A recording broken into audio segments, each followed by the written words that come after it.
Olá, olá. Meu nome é Tony Tarran, eu sou professor aqui da Universidade Federal do Paraná, na parte de infectologia pediátrica, e o assunto proposto para esse momento é tuberculose pulmonar na infância, que é uma situação clínica que nós, do Brasil, temos que ter bastante conhecimento, porque é uma situação que acontece ainda muito frequente, né? A gente tem uma meta desde sempre, a Organização Mundial de Saúde investe muito assim no combate à tuberculose, mas ainda a gente precisa melhorar cada vez mais e tentar, né, reduzir ao máximo essa doença que assombra, né, tanto criança como adulto e principalmente os países em desenvolvimento. Então, a nossa proposta para hoje é fazer uma imersão em tuberculose pulmonar na infância, dentro dos aspectos epidemiológicos, fisiopatológicos, sintomas clínicos, com alguns casos clínicos, diagnóstico, como proceder, tratamento e prevenção no combate, né, à tuberculose. Então, por que é importante falar de tuberculose? Qual a prevalência no nosso meio? Isso ainda é um problema? Qual a sua mortalidade? Então, esses pontos, assim, vamos tentar, assim, resolver, responder, e para a gente começar a entender melhor essa doença no nosso meio. Infelizmente, ainda os números mundiais assombram dentro da tuberculose, né? As estimativas do último reporte de 2025 mostram que 10 milhões, em torno de 10 milhões de casos novos. Dentro desses 10 milhões, geralmente a criança, ela comporta em 10 a 12% de acordo com cada região. Então, uma estimativa média de 1,2 milhões de crianças com tuberculose de caso novo por ano, né? E quando tem o HIV envolvido também, existe uma proporção também de 6% dentro dos casos de tuberculose e às vezes muito maior em alguns países, em que o HIV também está muito prevalente. E, infelizmente, ainda é a principal causa de morte por um único agente infeccioso. Então, causando assim quase 1,5 milhões de mortes por ano. A principal causa assim de morte em pessoas que vivem com HIV também, inclusive, né? Mas é uma proporção assim ainda alarmante, é uma doença de saúde pública e é uma doença que tem como ajudar melhor o combate. O Brasil é um dos países bons assim dentro da tuberculose, mas ainda está precisando melhorar, né? A gente tem também uma ascensão de casos de tuberculose droga resistente, nessa sigla TBDR, 390 mil casos de tuberculose droga resistente, dentro das estimativas mundiais. O Brasil ainda não é um dos campeões em tuberculose droga resistente, mas ele está em ascensão. Infelizmente, a resistência às principais drogas mais comuns, ela vem crescendo aqui no Brasil. Então, aqui também tem uma lista de países prioritários para a tuberculose, e isso envolve quase 50 países, onde abrange 90% dos casos de tuberculose. E tem 3 critérios que mostram, né, um problema. O número de casos. Então, o Brasil ele tem um número alto de casos de tuberculose comparado com os outros países. Então, o Brasil está aqui nessa região. E quando tem associação com HIV. Então, no Brasil, o que chama mais atenção é o número de casos e a associação com HIV. Os casos de tuberculose multiresistente, ainda no Brasil, não estão nesses 3 pontos, mas a gente pode ver que países africanos, países mais até pobres que o Brasil, eles têm esses 3 marcadores, que são os marcadores de prioridade no combate à tuberculose. Número de casos, a associação com HIV e tuberculose droga resistente.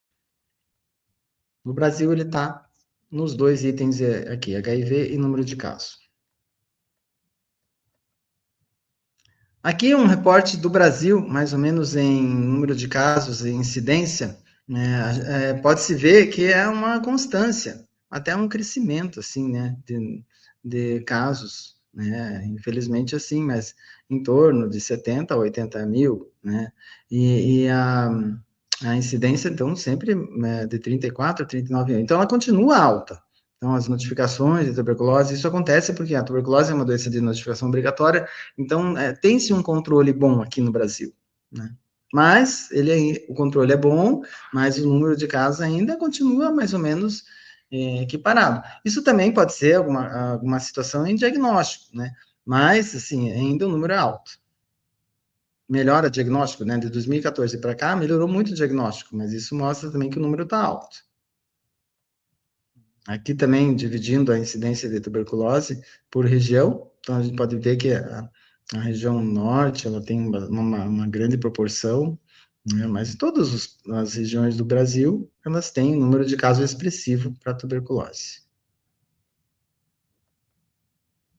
Também a mortalidade, ela continua alta, em números que, de 2014 para cá, ela continua acontecendo e continua num número alto e proporcional.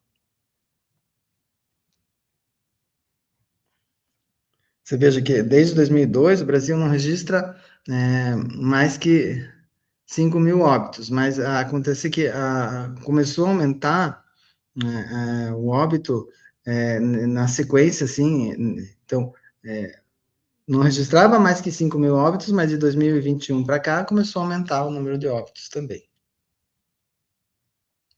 Aqui é um panorama da tuberculose no Brasil. Então, a gente tem, mais ou menos, no Brasil, 213 milhões de pessoas. Nesse número, 84 mil casos novos, 1.100 casos de tuberculose resistente. Isso mostra um aumento de quase 10% de tuberculose droga resistente. E o óbito de tuberculose aumentando, né? De 5 mil até 2020, 5 mil, mas que começou a aumentar, né? De 2021 para cá, aqui aumentando 6% a taxa de mortalidade. Então, é uma doença ainda que está gerando estresse em um número alto de casos. Também uma estimativa de controle de tratamento, a cura em 65% dos casos novos, então ainda é uma média baixa. E quando tem HIV também menos de 50%. Então são dados assim que assustam um pouquinho. E esses, como que é o perfil de distribuição da tuberculose? A gente pode ver que a maioria é no sexo masculino, a idade de 20 a 34 anos, a maioria é no adulto, né? E que as crianças elas comportam mais ou menos 10%. Acontece mais em pessoas pretas e pardas, pessoas que vivem com HIV, 14%, pessoas privadas de liberdade, 7,9%, em situação de rua, 3,8%, povos indígenas, 1%, migrantes internacionais, 1%. Então, a tuberculose na infância é um pouquinho diferente do comportamento do adulto. Claro que os principais sítios, tanto em adulto e em criança, é a tuberculose pulmonar. Mas se for um outro sítio, no adulto é a tuberculose pulmonar e na criança a tuberculose ganglionar. A tuberculose pulmonar, ela acaba sendo o principal foco da tuberculose em geral, né? Na criança é um pouco diferente o comportamento do que no adulto. Dentro também dos conceitos de tuberculose, é importante verificar assim, 1/4 da população mundial é infectada. Então, 25% das pessoas, ela tem o bacilo no corpo. E desse 1/4, né, então esses 25% do mundo, isso tudo concentrando mais em regiões subdesenvolvidas, naqueles 50 países prioritários, onde 90% da tuberculose ela se encontra, que é o país da zona tropical, né? Desses, um vai ficar doente. Então, cada 10 infectados, um vai ficar doente. Esse doente, ele pode espalhar para 10 a 15 pessoas por ano. Então, os conceitos começam aqui. Você tem uma diferença de infecção da tuberculose, então, 1/4 da população é infectada. Dependendo de cada país, você tem, às vezes, mais que 50% de pessoas infectadas. A pessoa infectada, ela adquire o bacilo e ele fica latente. Então, a gente usa a sigla infecção latente de tuberculose. E as pessoas que adoecem, a gente utiliza TB doença, que evoluiu ou tuberculose ativa, né? Isso vai muito do sistema imunológico. Se você tem um bom sistema imune, você consegue manter o bacilo na infecção latente. Então, no bom sistema imune, você tem então, as pessoas imunocompetentes, em geral, ficam com a infecção latente durante a vida toda. Ao momento que você tem um estresse ou uma imunossupressão, pode ativar essa tuberculose, como uma imunossupressão por HIV. Então, a pessoa acaba tendo HIV na evolução, ele começa a imunossuprimir e a tuberculose começa as bactérias, o bacilo começa a replicar e consegue fazer a doença. Então, esse equilíbrio é que você tem que manter. Tanto a pessoa infectada como a pessoa doente, você tem como agir e como tratar. A forma de transmissão da tuberculose é por aerosol. Então, vai passar pela tosse, pela fala, pelo espirro, dentro da forma pulmonar. Então, a forma pulmonar ou laríngea é que transmite, porque ela passa por aerosóis. Então, o aerosol é a principal forma, que são as partículas que ficam sobrevoando, né? Diferente de uma gotícula, que ela tem um poder não tem esse poder de dispersão, a gotícula ela tem um poder, às vezes, até 1,5 m, e na tuberculose você tem o aerosol, toda aquela carga infectante que ela pode ir pelo ar mais de metros, né? E isso faz com que ela consiga se alastrar em regiões maiores. Então, tuberculose, tanto a forma pulmonar ou a forma laríngea é que tem esse tipo de transmissão. As formas extrapulmonares, elas não se transmitem. A única extrapulmonar que pode transmitir é quando você tem a pleural, que pode ter comunicação com o brônquio e também fazer a transmissão. Mas se for a forma pleural exclusiva, também não transmite, né? Tem que ter a via aérea envolvida para que a pessoa disperse os aerosóis. Não se transmite, então, pelo sangue contaminado, não se transmite por fomites, copo, talher, roupa, objeto, alimentos, usando o mesmo banheiro, não tem transmissão sexual ou pelo beijo. Aqui, um paciente fonte que está com tuberculose, ele tem a possibilidade. Então, a pessoa que vive no meio ambiente, a grande maioria, se ficar pouco tempo, não vai se infectar, mas ele vai infectar, né, geralmente um bacilífero, infecta 10 a 15 pessoas no ano, né, até você descobrir e bloquear aquele bacilífero, mas ele vai ter um poder de infectar 10 a 15% da sua região que ele está. E quando é domiciliar, essa carga infectiva dele vai para 50%, 60%. Quase todas as pessoas que estão no mesmo domicílio acabam se infectando, né?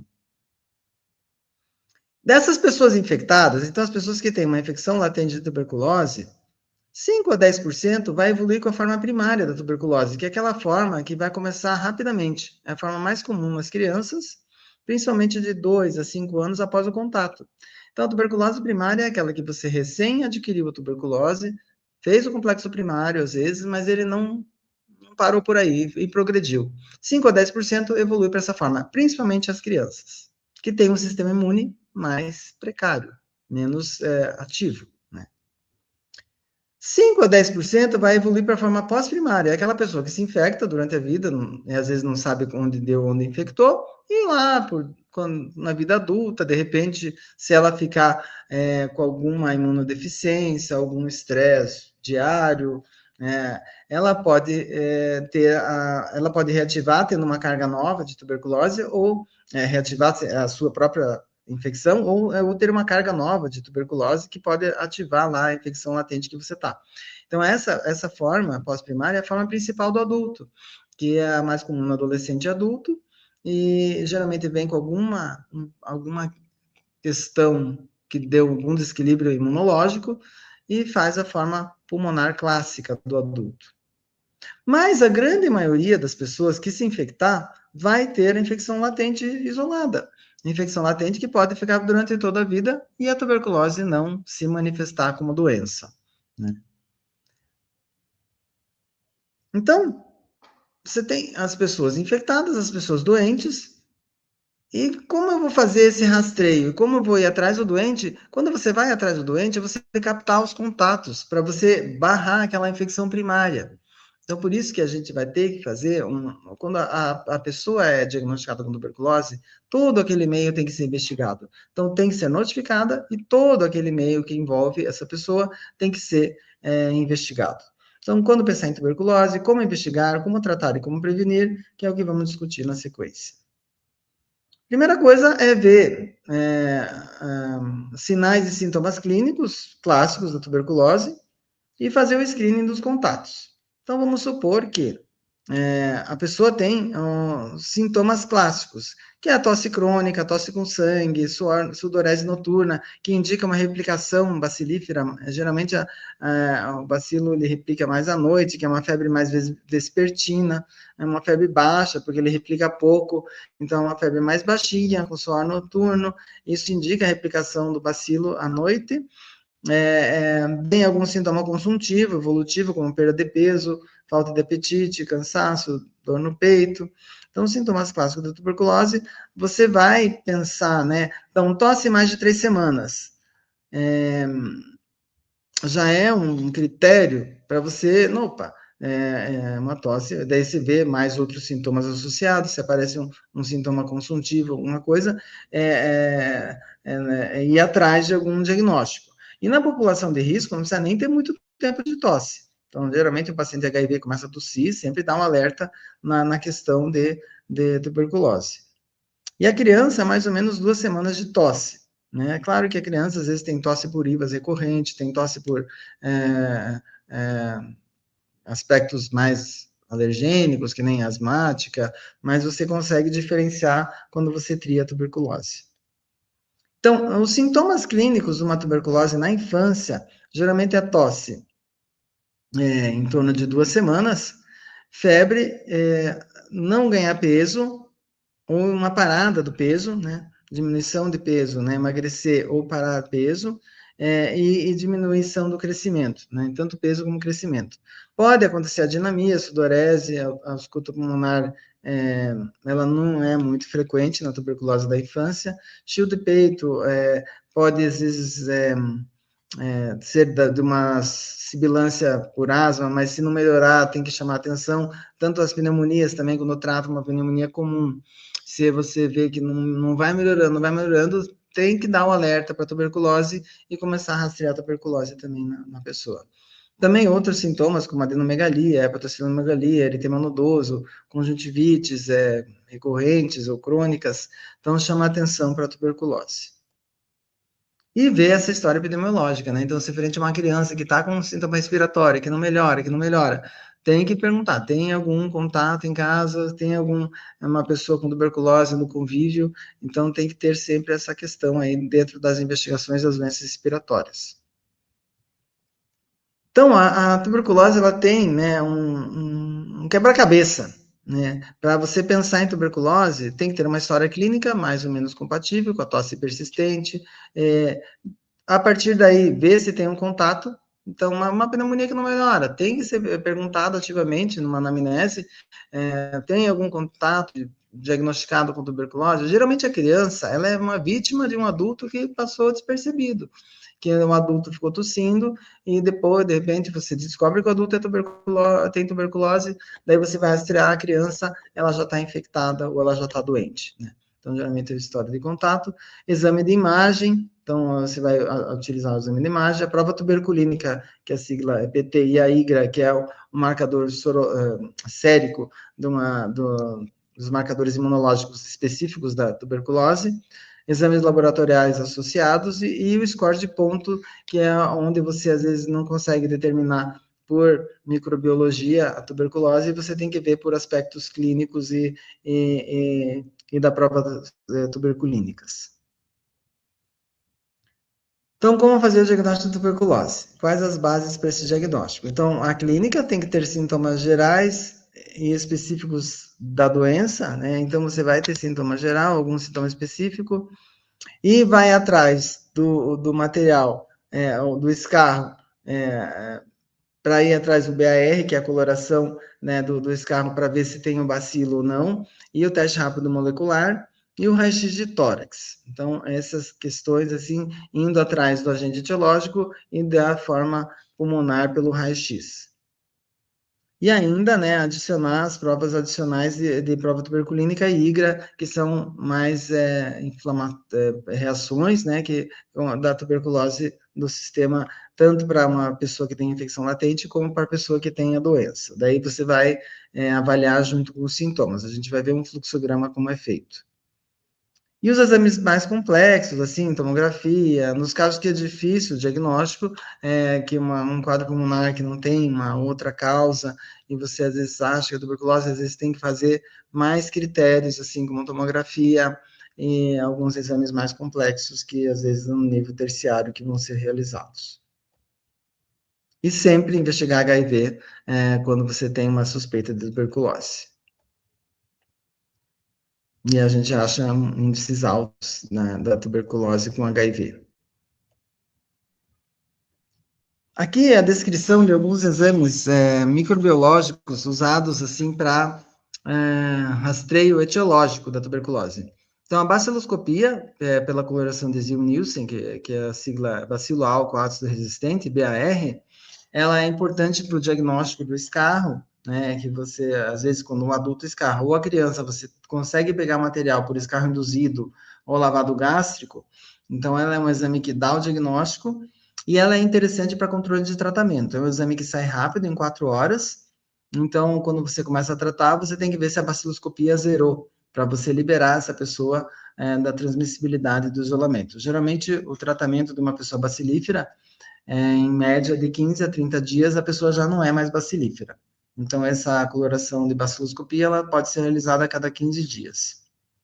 Também outro método em cima da amostra que você colocou, né, como exemplo, escarro, é o teste rápido molecular, que também é chamado de GeneXpert Ultra. Ele é importante para casos novos, e ele vai determinar partículas da genéticas, né, do bacilo, e vai indicar casos novos, pesquisar resistência também, e é um exame de rápida apresentação, de 1 a 2 horas você já tem um resultado. E a cultura daquela amostra que você pegou, ela pode ser realizada em meio sólido, que chama Lowenstein-Jasten, que é de 4 a 6 semanas, e no meio líquido, né, Bactec, que ela sai mais rápido. Então, ela faz com que a bactéria replique mais rápido, de 4 a 12 dias. Então, essa cultura, às vezes, ela é um pouco mais onerosa e nem todos os serviços fazem, né? Mas, em geral, a cultura de 4 a 6 semanas que é mais realizada. Então, você tem, às vezes, uns exames mais demorados e tem um exame mais rápido, que é a baciloscopia, o teste rápido.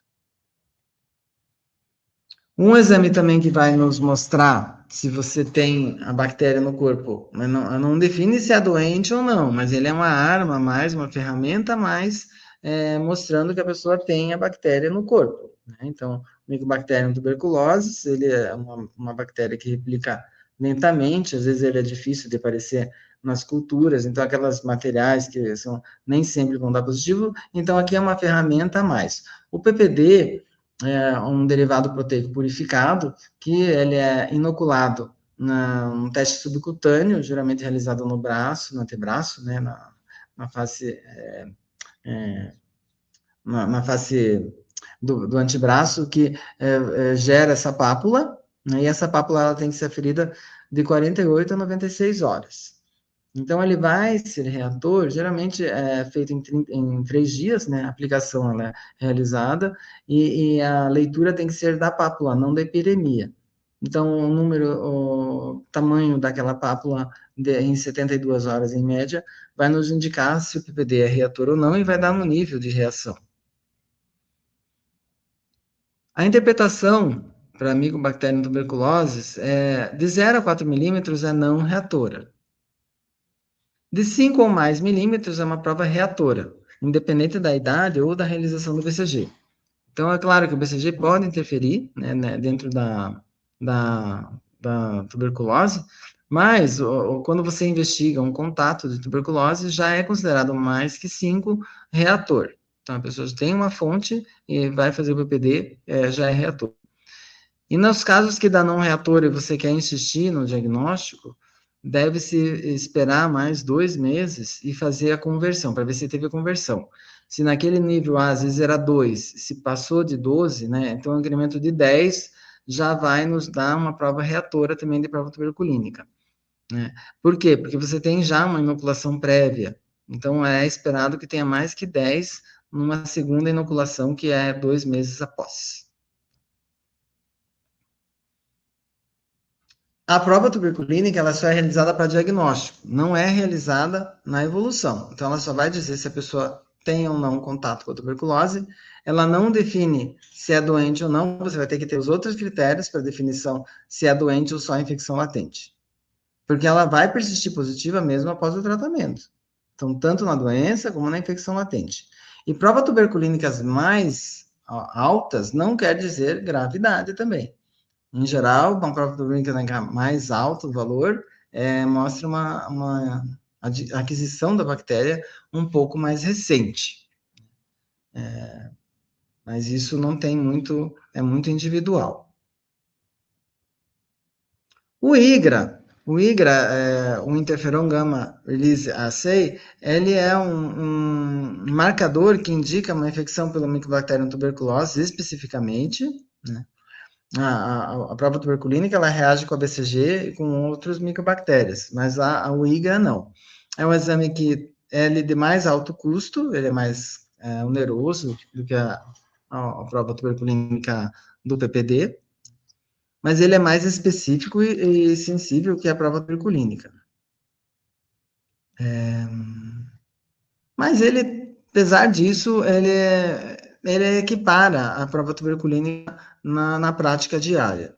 O resultado ele é marcado assim: positivo a infecção, negativo a não afasta a infecção, principalmente em menores que 5 anos, mas assim, um adulto, por exemplo, o IgA negativo, você tem como dizer que não está infectado. Então, ele também não difere infectado de doente, ele sabe que a pessoa está com a bactéria no corpo, mas ele não diz se é doente ou não. Então, o IgA positivo é aquela pessoa que pode ter uma infecção da bactéria numa forma latente ou ativa, né?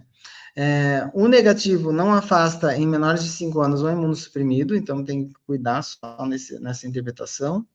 E às vezes ele pode vir como indeterminado. Então, IgA indeterminado, você pode repetir o teste ou considerar positivo, por exemplo, numa criança com história de contato.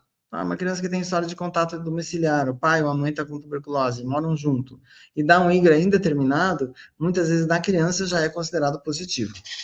O IgA indeterminado mostra pouca reação assim dessa similaridade com a tuberculose. Então, ele pode indicar um falso positivo ou uma pessoa que está realmente infectada. Não tem muito critério. O Ministério da Saúde, ele disponibiliza o IGRA para algumas populações, que às vezes é difícil fazer a prova tuberculínica, que tem que aplicar num dia e voltar 3 dias depois. Então, na prática diária, a prova tuberculínica acaba sendo um pouquinho mais trabalhosa de ser realizada. Então, quando a criança é menor que 2 anos, que for contato de um bacilífero, ou que ela tem score clínico mais importante para a tuberculose, o IGRA ele é disponibilizado. Pessoas que vivem com HIV/AIDS, então, pessoas que têm um CD4 menor que 350, aliás, maior que 350, pessoas que têm uma imunidade um pouquinho mais efetiva que vai reagir o IGA, e pessoas candidatas a transplante de célula-tronco órgãos e pessoas com imunobiológicos imunossupressores. Então, existem alguns critérios, assim, para que o IGRA seja realizado pela unidade de saúde. Claro que ele pode ser realizado em pacientes privados, mas ele só tem uma função, menos que 2 anos ele não tem validade ainda, não é muito específico. Então, vamos pensar assim, existe um pai bacilífero que reside com os filhos, né? E ele tem 3 filhos, a Maria, 15 anos, assintomática, o José, 7 anos, assintomático também, e o Mário, 2 anos, que está com quadros de tosse e febre há 2 semanas. E o pai acabou de descobrir que tem tuberculose, mas ele estava tossindo faz 1 mês. E daí começou a ter alguns sintomas a mais, emagrecimento, e ele morando com os 3 filhos, e assim aconteceu. Então, tem crianças sintomáticas e assintomáticas. Na criança sintomática, que era o menor ali, o Mário, deve ser investigada a tuberculose. Então, claro, você vai fazer uma avaliação de anamnese, exame físico, ver se tem alguma outra causa para infecção, mas tem que afastar a tuberculose mesmo assim, porque você tem criança com sintoma de tosse e febre, às vezes não fechando para outra causa, mas ele está morando com bacilífero. E nas crianças assintomáticas, o fluxograma de investigação, ele é um pouco dividido em menores de 10 anos e maior ou igual a 10 anos. Isso porque você tem uma diferença semiológica entre essas faixas etárias, que numa pessoa mais que 10 anos, você só vai fazer a, o raio-x, por exemplo, se a prova tuberculínica for positiva. Então, começa uma prova tuberculínica nesse grupo, se ela der positiva, reatora, daí é feita uma radiografia de tórax. Nos menores de 10 anos, é realizado a prova tuberculínica ou IGRA e mais o raio-x. Então, sempre, né? Esse é um fluxo para otimizar a investigação das crianças sintomáticas e assintomáticas, se dividindo os assintomáticos pelo corte de 10 anos. Lembrando que a interpretação da prova tuberculínica de 0 a 4 milímetros é não reatora, maior ou igual a 5 milímetros é uma prova reatora, independente da idade ou da realização do BCG, e conversão de 10 milímetros é onde você faz, quando a primeira prova tuberculínica vem negativa. Então, se a primeira prova tuberculínica vier negativa, de uma criança que tem contato de tuberculose domiciliar, deve-se esperar 8 semanas e fazer a segunda prova tuberculínica. Se continuar negativa, é uma criança que não tem nem infecção, nem doença, né? Se ela positivar a incremento de 10 milímetros da primeira prova tuberculínica, você considera uma prova tuberculínica positiva, então uma criança que reagiu. Isso porque, às vezes, uma criança, quando você vai investigar, não deu tempo ainda de formar a reação da prova tuberculínica, ou IGA. Então, você tem que esperar, geralmente, mais 2 meses, porque essa criança, ela está convivendo com o pai, e às vezes é um diagnóstico mais precoce, que ainda não deu tempo de converter ali os marcadores. Então, precisa, pelo menos, 2 meses, assim, de convivência para converter a prova tuberculínica e o IGRA. A criança, geralmente, na criança bacilífera, na criança com sintoma, né, na criança que está tossindo, elas geralmente são paucibacilares e elas têm dificuldade de escarrar. Então, diferente de um adulto que às vezes tem tuberculose e a forma principal do adulto é fazer uma caverna. Isso facilita com que ele expectore e tenha a amostra do catarro, né? Na criança, não. Geralmente, as formas de criança são menos, não são cavernosas, são umas consolidações, e a criança tem muita dificuldade de escarrar. Então, nessa dificuldade de você ter o agente etiológico na criança, e a criança sendo paucibacilar, quer dizer, ela tem o bacilo, replica menos, né, numa criança. Então, existe um diagnóstico validado que começou no Brasil, é o Dr. Clemax, que é um dos grandes pesquisadores em tuberculose, realizou e esse esquema do score clínico, ele é validado no mundo inteiro, pelo Brasil, né? O Brasil que fez o score e o mundo inteiro aplica. É quando você não consegue a amostra. Então, o score diagnóstico para tuberculose em crianças menores de 10 anos, ou adolescentes com baciloscopia negativa, ou teste rápido molecular não detectado, ou exames que não deu para realizar, ele é muito útil, porque ele vai somar com então, uma criança, lembrando, pessoa que está com sintoma clínico de tuberculose, convivendo com contato, né, e que você não conseguiu fazer por bacilo. Se você consegue o escarro e já aparece o bacilo, essa escala não precisa ser aplicada. Então, é feito assim, a parte clínica, você dá 15 pontos se existem sintomas bem sugestivos, febre, sintoma de tosse, dinamia, emagrecimento, sudorese por mais de 2 semanas ou mais, né, sintomas mais fidedignos para tuberculose e não tem outra causa, 15 pontos. Se for assintomático, ou um sintoma mais curto, apesar que a criança, às vezes, já com poucos dias já pode considerar, mas se for só tosse, assim, poucos sintomas, é 0 ponto. E se é uma infecção que você tentou tratar com antibiótico e ela melhorou, é menos 10. Se tem alguma alteração radiográfica, já ganha 15 pontos. Geralmente, a alteração radiográfica principal da tuberculose na infância é adenomegalia perilar e um padrão miliar de tuberculose ou alguma condensação, né? Se tem uma condensação infiltrada de menos que 2 semanas de evolução, assim, é 5 pontos, porque pode ser uma pneumonia comum também. E a radiografia normal, menos 5 pontos. Então, esses critérios clínico-radiológico. Tem o critério de um contato. Então, só o contato já é 10 pontos. E às vezes você tem uma pessoa que tem história típica de tuberculose, mas o contato não está bem definido, daí é 0 pontos. E a prova tuberculínica, quanto maior, então mais que 10 ganha 10 pontos, e entre 5 e 9, 5 pontos, e menor que 5, 0 pontos. E o estado nutricional, desnutrido, 5 pontos, peso normal, assim, 0 pontos. Então, isso vai somar, se somar 40 pontos, já é indicativo de tratar essa criança com tuberculose. Então, somou 40 pontos, é feito o tratamento para a doença da tuberculose. Entre 30 e 35 pontos, é indicativo de você raciocinar e verificar o caso, vai começar o tratamento, vai muito do critério médico, se quer observar um pouquinho mais ou não. Mas, assim, em média, é feito o tratamento. E menos que 25%,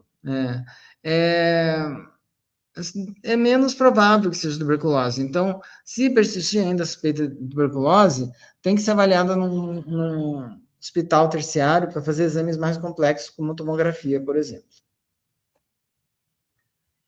A radiologia na infância sempre deve ser solicitada para o PA e o perfil, então sempre colocar esse raio-x de posição PA e perfil, porque às vezes as condensações não aparecem só no PA. E a principal alteração é a adenomagalia hilaro-mediastinal, alteração no parênquima, como um infiltrado micronodular difuso, que é o padrão miliar, atelectasias, condensação lobar ou segmentar, e a cavitação é mais incomum. A cavitação começa a acontecer na adolescência, a forma broncogênica, que é uma forma mais transmissora e mais bacilífera, que acontece geralmente numa TB pós-primária, então aquela pessoa que tem a TB incubada há muito tempo e de repente é ativa, né, é onde mais acontece a cavitação. E muitas vezes você tem uma dissociação clínica radiológica, uma ausculta pobre, com um raio-x alterado, porque você veja, na criança vai dar mais adenomegalia, e às vezes é uma condensação menor, que não dá muita repercussão semiológica na ausculta pulmonar. E lembrar que a criança tem o timo, né? E o timo ele pode ficar até uns 4 anos, assim, mas em geral ele regride até os 2, para não confundir na hora de um laudo, e que às vezes você não tem um radiologista para laudar, mas você tem que ver. O timo ele tem uma imagem assim em vela de navio, fala em vela de barco, e ele às vezes simula, aí você acha que está com tuberculose, mas é lembrar do timo que ele está presente até os 4 anos.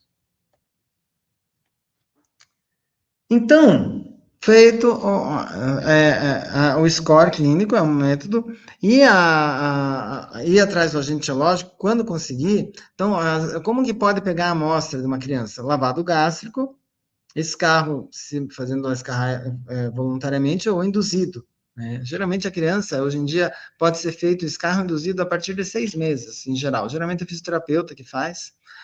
Pode fazer alguns métodos por aspirado nasal, mas não é um dos melhores. E hoje em dia tem-se muito estudado a pesquisa da PCR, né, a teste rápido molecular, nas fezes, porque a criança deglute ali, né, o bacilo, e ele pode aparecer nas fezes. Então, projetos assim novos que dê atrás do rastreio de uma criança que tem sintoma. Tá?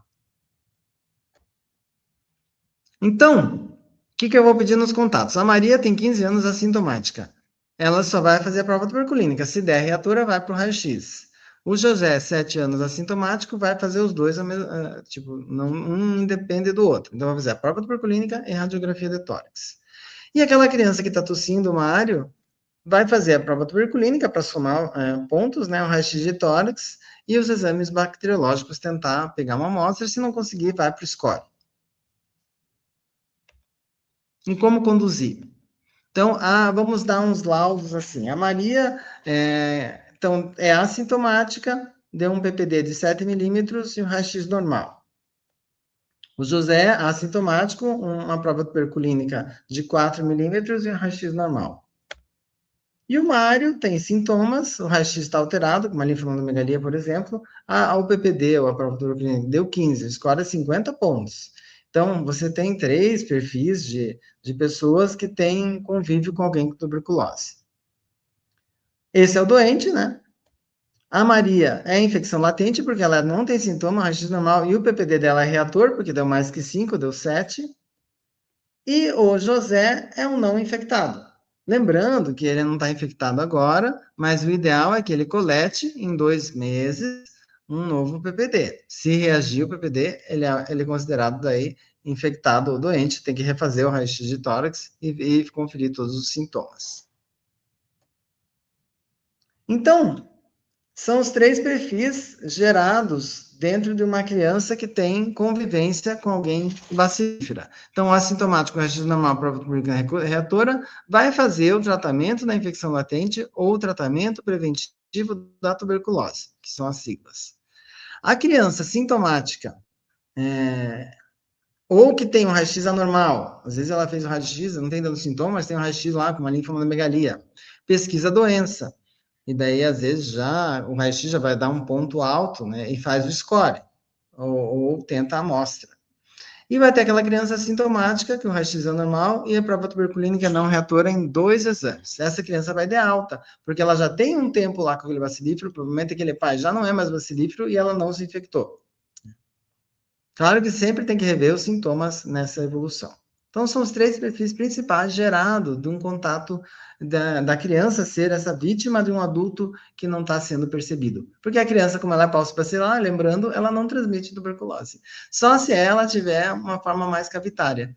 Então, geralmente é o adolescente daí que começa a transmitir a tuberculose. A criança, como ela faz uma TB pulmonar mais de padrão ganglionar, ela não transmite. Daí nós temos os esquemas.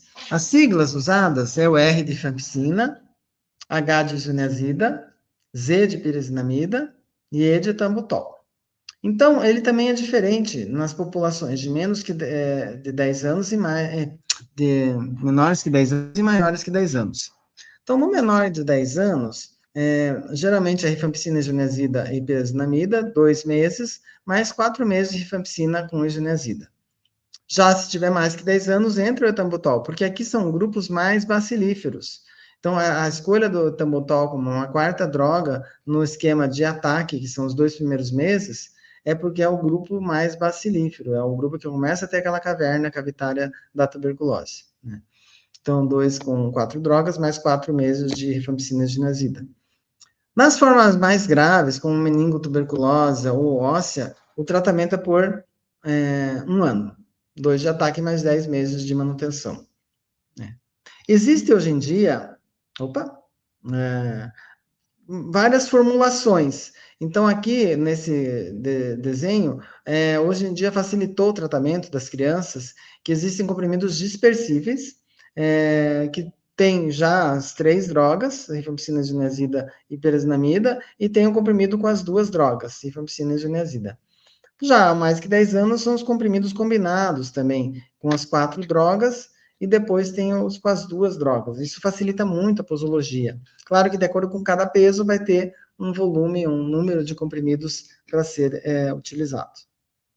E também uma novidade é que hoje em dia, de 2024 para cá, que casos mais leves da tuberculose na infância, de 3 meses a 16 anos, eles são considerados leves. Você pode fazer 4 meses, então 2 de ataque com as 3 drogas, mais 2 de manutenção. Isso é um avanço na tuberculose e melhora muito a adesão ao tratamento e ao término. Para a infecção latente, também pode ser realizado o tratamento. Então, a gente chama de tratamento da infecção latente de tuberculose ou tratamento preventivo da tuberculose. E ele é feito com 3-RH, por exemplo. Esse é um tratamento para criança que não consegue engolir comprimido. Então, ele é feito com comprimidos dispersíveis, que tem a rifampicina, a ginazida, e é feito em 90 doses. E pode ser realizado de 3 a 5 meses. Tem o 3-HP, então o 3-HP, ele é uma sigla para usar a isoniazida com rifapentina, que agora é uma droga que tem uma meia-vida longa e ele pode ser feito por semana. Então, quem tem a infecção latente, que não está doente, mas ele é infectado, ele também deve ser tratado para não evoluir para aquela forma primária da tuberculose. Então, esse tratamento aqui, ele é feito em 12 doses semanais, então é feito com isoniazida e rifapentina, e o tempo de tratamento de 12 a 15 semanas. né? Você pode ter umas perdas. Essa variação de tratamento, como é uma doença que não é tão intensa em número de bactéria, pode esquecer, assim, pode ser considerado uma margem. O importante é fazer o número total de doses. Então, se uma semana pular aqui, por exemplo, pode pular até 3 semanas. Então, o tratamento com 3-HP pode fazer de 12 a 15 semanas. A isoniazida isolada era o tratamento antigo, e era com 180 doses, que poderia durar de 6 a 9 meses. Né? E poderia chegar até 270 doses, durando de 9 a 12 meses. E a rifampicina isolada é feita mais na quimioprofilaxia primária do recém-nascido que tem uma mãe com tuberculose. Antes que ele se infecte, ele faz o tratamento com a rifampicina, de 4 a 6 meses, 120 doses. Aqui, mais ou menos, o esquema 3H ele é indicado mais para crianças de 4 a 25 quilos, cada faixa etária com o seu número de comprimido. Essas doses, elas têm nos manuais da tuberculose do Brasil, tá? Então, geralmente é 50 miligrama, 10 miligramas por quilo de isoniazida e 15 miligramas por quilo de rifampicina. Então, varia, e daí o número de comprimidos varia entre 4 e 25 quilos. Mas essa de isoniazida com rifampicina só tem na formulação de comprimido. Então, se a criança acima de 2 anos conseguir engolir comprimido, pode ser realizado, que é muito mais fácil, que são só 12 semanas, uma vez por semana que vai tomar remédio. Não são os 90 dias seguidos. Né? Isso é muito trabalhado na tuberculose e adesão terapêutica. E a rifampicina isolada, né, reforçando a quimioprofilaxia primária, hepatopatas que tem problema com a isoniazida, e se a tuberculose for resistente à isoniazida.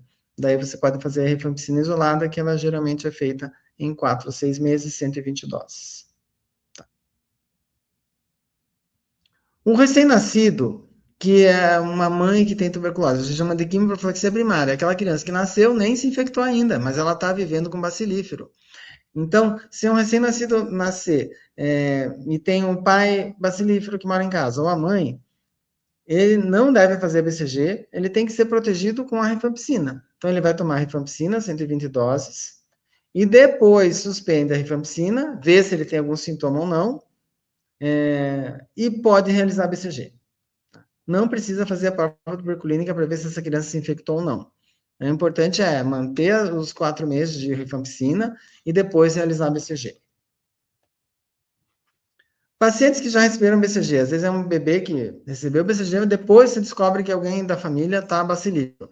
Não tem problema, ele vai fazer o fluxo com as 120 doses de rifampicina e depois, como a BCG é uma vacina viva e você vai usar a rifampicina, pode ser que afete.